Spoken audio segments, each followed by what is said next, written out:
Hey everyone, welcome back and happy, Saturday. Okay, guys, so I got on a flight early this morning. Jason was super nice enough to drive me to the airport at 4 a.m. And I just got into my hotel and it's only 8 a.m. here. So I figured before my friend gets here, I was wanting to do a couple videos for you because I saw that there was a lot of Bravo news. And Shannon Beador, this one, okay.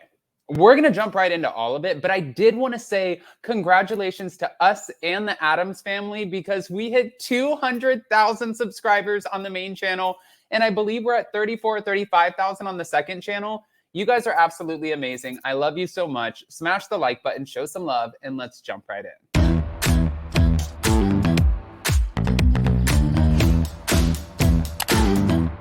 Cause no one can do it like we do it, like we do it, like we do it. Cause no one can do it like we do it, like we do it, like we do it. All right, guys. So you know that we were talking about Shannon Beador for quite some time, and we know that on the 30th, the day before Halloween, she is going in for her DUI arraignment.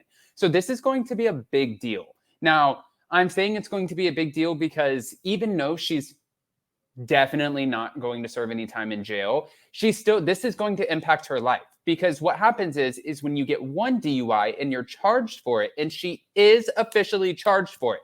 That's the news. Officially charged for the DUI. If you get a second DUI, you're screwed. Okay? So let's get into what the article says before we get into the shenanigans of it all.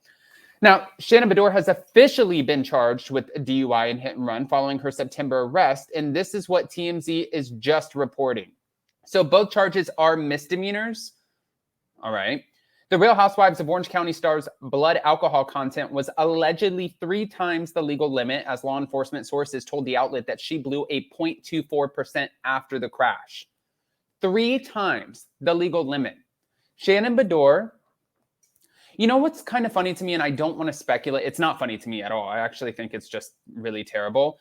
But what's wild to me is that Shannon Beador, after this happened, all of her friends came forward, Vicky Gumbelson, Jeff Lewis, and everyone was saying, I don't think that there is an issue here. I have never known Shannon to drink and drive. And my thing is I have friends who have gotten DUIs, right? And people make mistakes. And I have one friend in particular who lives in Los Angeles, and she got a DUI. And when she did, she's like, Adam, I never, ever would drink and drive. This is the one time. And I said to her, I was like, girl, I tried stopping you one time leaving from the Abbey where you went out and you got your car and I took your car keys and you had your spare key in your purse and you still drove home and you got away with it. So this, to me, just makes me think it was the one time that Shannon Beador actually didn't get away with it. I'm actually going to turn that into a poll in the community tab and ask you guys, do you think that this was the first time that Shannon Beador was actually drinking and driving? I mean, I don't know. I'm not a fly on the wall in her car. I'm not Archie, but I'm just guessing. But wait. Let's get back to it. So, the Orange County District Attorney's Office's decision comes a little over a month after Shannon Beador was arrested for a hit and run while driving under the influence of alcohol. She smashed her car into a Newport Beach, California house, leaving pieces of concrete and debris spread out along the property. Now, video of the incident showed the Bravo celebrity driving at a high speed before making a sharp turn into the building, then backing up and driving off. Okay. Sources told TMZ at the time after the incident that Shannon Beador parked her vehicle in the middle of the road and was pretending to walk her dog Archie when police arrived. Now, an eyewitness called 911 and cops took an allegedly intoxicated Shannon Beador into custody and booked her on the 2 misdemeanors. Yeah. Okay.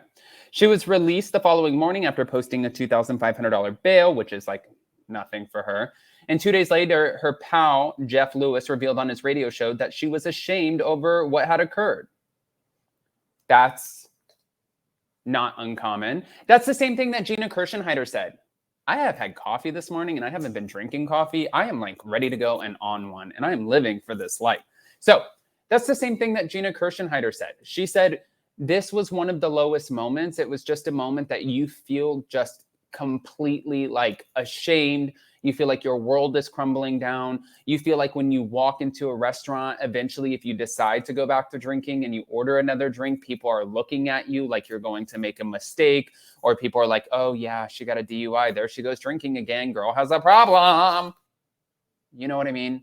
Like it follows you until you end up letting go of it. And you're not going to let go of it anytime soon because you are now going into this intensive therapy with an alcohol component to it. And again, story time. I have another friend who had to do a rehabilitation program with an alcohol component.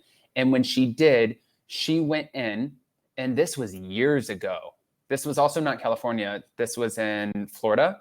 But she went in and they were doing a class and they showed a PowerPoint. And she told me, she's like, I couldn't go back to it. They showed a PowerPoint with a tire with this person's hair on the tire from getting hit by a drunk driver. And she said that it was just so like seeing the goriness of it. And I think that's the point, is they're trying to show you this can happen. You can be in prison for the rest of your life for drinking and driving. And this could easily be you. And this time you hit a house and you didn't kill a person. Lucky you. You didn't kill yourself. You didn't kill your dog. I think that that's the whole point, is to show you this is a bad, toxic, negative, nasty path that could be way worse. This is your warning. You've been touched by an angel, girl. Wake up, right? Wait, back to it. Back to it. So I'm happy to say that she is going to be entering into counseling this week. So I am happy about that. That's what he claimed at the time. I think she probably has been leaning on alcohol, but I don't believe she's an alcoholic. Jeff Lewis.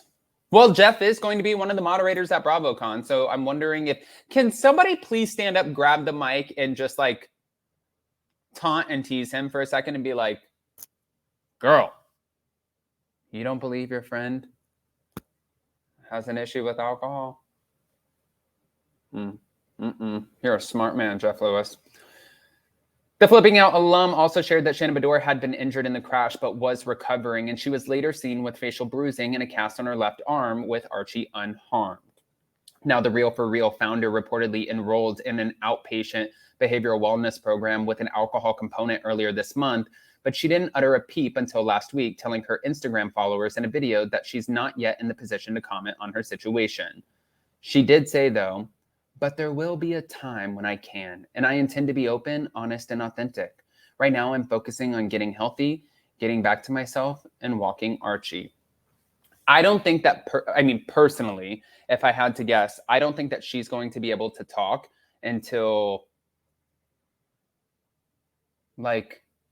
probably until after Tuesday. Is Tuesday the 30th, or is that Monday? After Monday. She won't be able to talk until after Monday, after her DUI arraignment, after she figures out, and maybe, you never know, that could be, she could get there, it could be postponed. There might be way too many people, like in the court. You don't know what's going to happen. They actually still could, even though they're not going to arrest her. 3 times the legal limit. They still could arrest her, but they're not going to arrest her. Guys, I want to hear what your thoughts are. And again, I am going to post a poll in the community tab today as soon as this video is posted, probably around 11 a.m., because that's when I usually do that. I'm going to ask you guys if you think this was the first time that Shannon Beador had a drink and drove her car. I want to hear what your opinions are. So go ahead, do all the things, smash the like button, show some love, and send Jason all of the well wishes and best vibes too, because he's not feeling too well. So miss you, love you, bye.